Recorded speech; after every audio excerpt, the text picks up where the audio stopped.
Hari ini aku bakal bahas Look Back. Cerita bermula dari MC cewek bernama Ayumu Fujino yang hobinya ngegambar. Kita ceritain dulu apa yang dia gambar. Ada sepasang kekasih yang naik mobil terus kecelakaan, dan di akhir hayatnya mereka berjanji bakal kalau terlahir kembali. Lalu endingnya si ceweknya beneran reinkarnasi. Dia pengen nyari cowoknya, tapi cowoknya malah reinkarnasi jadi karyanya si Fujino. Jadi manga mingguan di sekolahnya. Karyanya yang bagus bikin dia dipuji sama teman-temannya. Terbang banget tuh Fujino. Habis itu dia dipanggil ke kantor. Gurunya mau ngasih ruang buat siswi yang namanya Kiyomoto yang sering bolos. Ya Fujino iya aja. Palingan nanti kalah pamor sama aku. Pas hari hanya gambar Fujino sama Kiyomoto beda jauh perbandingannya. Sepuh jir. Gambarnya pun dianggap biasa aja di mata kawan sekelasnya. Sepulang sekolah, Fujino gak terima dia kalah sama bocah kelas 4 SD. Dia berjanji bakal ngalahin karyanya si Kiyomoto. Gak terima gua anj. Dari situ dia beli sketchbook dan mulai menggambar lebih giat. Terus menggambar di rumah, di sekolah, di rumah lagi, di sekolah lagi, di luar juga. Musim berganti musim sampai Fujino kelas 6. Temannya pun ngasih tahu Fujino kalau dia gini terus sampai SMP, dia bakal dianggap ibu nolep gak guna. Perkataan temannya tadi bikin dia bingung sendiri. Di rumah, kakaknya si Fujino mau ngedaftarin dia ke organisasi silat biar setidaknya Fujino gak ngurung diri terus. Bukan organisasi itu ya guys, bukan. Besoknya pas pembagian manga mingguannya, dia tetap kalah bagus sama Kiyomoto.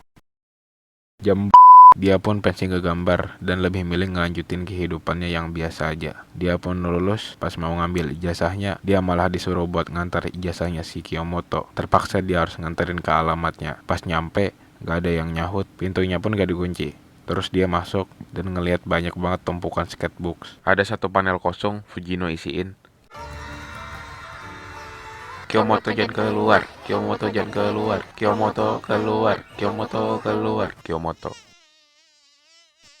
Drag jokes bangke, panelnya tadi pun jatuh dan masuk ke sela-sela pintu. Paniklah jir, Kiyomoto ada di kamarnya. Dia kabur, tapi Kiyomotonya beneran keluar. Kayak orang kagak mandi 1 bulan jir.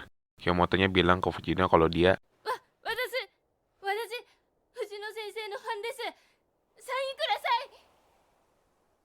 tapi dia gak bawa kertas, jadi dia minta tanda tangan di punggungnya. Kiyomoto ngefans banget sama dia, tapi kenapa sih Fujino berhenti ngegambar pas kelas 6 SD? Katanya sih dia pengen ikut kontes buat manga. Sugoi! Kiyomoto pengen banget ngeliatnya, tapi hujan mulai turun. Mereka harus berpisah dulu. Fujino berlarian dengan bahagia sambil loncat-loncat tuh. Dia balik ke kamarnya untuk menggambar kembali. Sampai di SMP, mereka berdua bikin manga bareng-bareng. BTW Kiyomoto gak sekolah lagi dan dia ngebantu pembuatan background dari manganya si Fujino. Beberapa hari telah berlalu, kayaknya Kiyomoto beneran 24 jam di kamar Fujino. Manganya pun selesai, karyanya dikasih ke perusahaan manga gitu. Mereka butuh setahun buat bikin one shotnya. Jelas ini termasuk prestasi karena jarang banget bocah SMP bikin manga sebagus ini.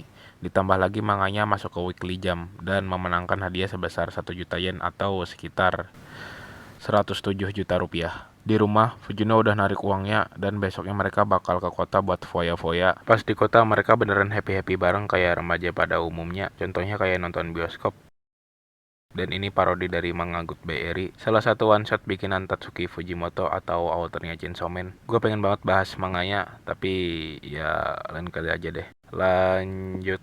Mereka pun pulang pas sore harinya. Seharian mereka cuma ngabisin sekitar 5.000 yen atau kurang lebih 500.000. Kiyomoto berterima kasih ke Fujino. Berkat dia, Kiyomoto bisa keluar dari kamarnya. Di sini kita jadi tahu kalau Kiyomoto takut sama orang dan ngurungin diri terus di kamarnya. Literally dia berhenti sekolah. Dan dari situ juga awal dia nggambar pas lagi sendirian. Akhirnya dia senang bisa keluar dari kamarnya. Hampir hari-hari kedepannya dan seterusnya dilalui bersama. Mereka bikin manga dari referensi sekitarnya. Di sini nih, feel persahabatan ceweknya ngena banget walaupun gua cowok ya. Mereka berdua terus bersama sampai mereka dewasa dan di sini awal mula konfliknya. Sebelumnya ada salah satu manganya bakal diadaptasi ke serial anime. Fujino jelas excited, tapi dari ekspresi Kiyomoto kayak berat hati gitu.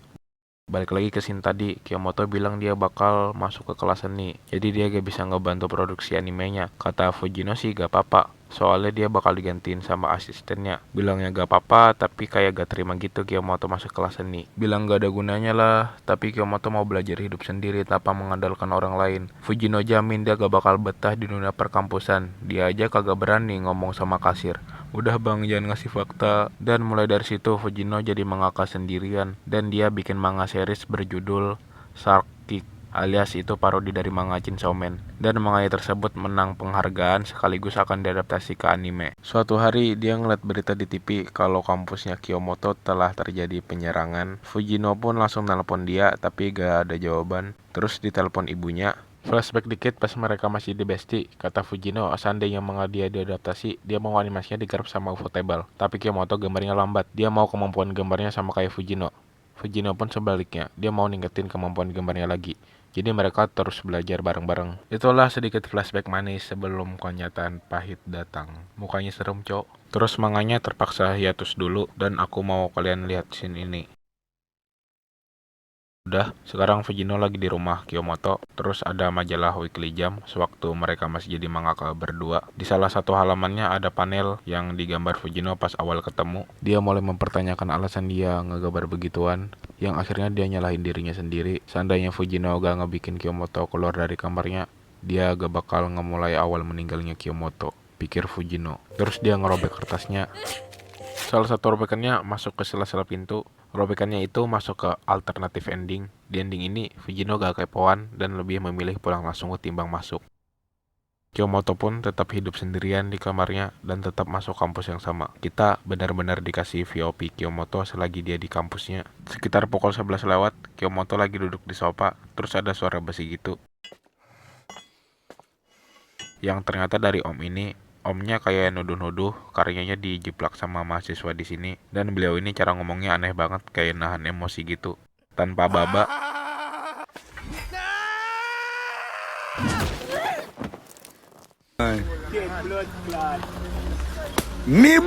Rip aim lagi, terus dia mau nyerang lagi, jelek banget mukanya. Terus Fujino datang buat rider kick. Mereka semua selamat kecuali kakinya Fujino yang patah. Kiyomoto ngucapin terima kasih ke Fujino, jadi dia mau minta nomor teleponnya yang ternyata idolanya sendiri, yaitu Fujino sensei. Dia nanya kenapa Fujino berhenti ngegambar, tapi jawabannya adalah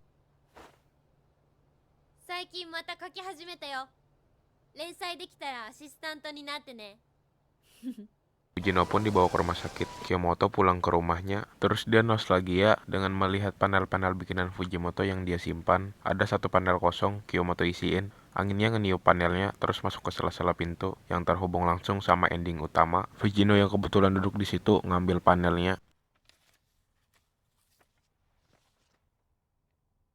Kubunuh kau. Tidak. Terima ini. Ah. Ya, Fujino Sensei. Kau tak terluka kan? Baiklah, tugasku sudah selesai. Fujino yang heran mau masuk ke kamarnya. Ya, gak ada apa-apa sih. Panel yang tadi cuma lepas dari selotipnya. Ternyata baju yang sering dipakai Kiyomoto masih ada dan tergantung di belakang beserta tanda tangan Fujino. Terus tiba-tiba ada narasi dengan suara Fujino. Dia bilang, sejujurnya aku gak suka bikin manga. Gak keren, bikin bosan. Aku bisa ngegambar seharian, tapi gak pernah selesai.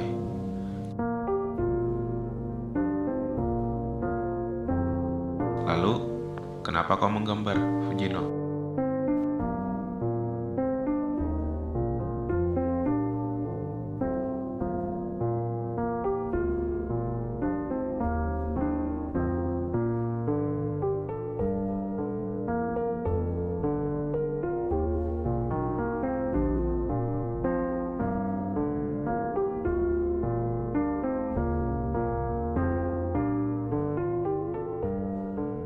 Fujino menangis melihat karyanya sendiri bersama Kiyomoto. Dia lalu memutuskan untuk pulang, kembali ke kantornya. Mau bagaimanapun, dunia akan terus berjalan. Inilah akhir dari cerita singkat berjudul Look Back.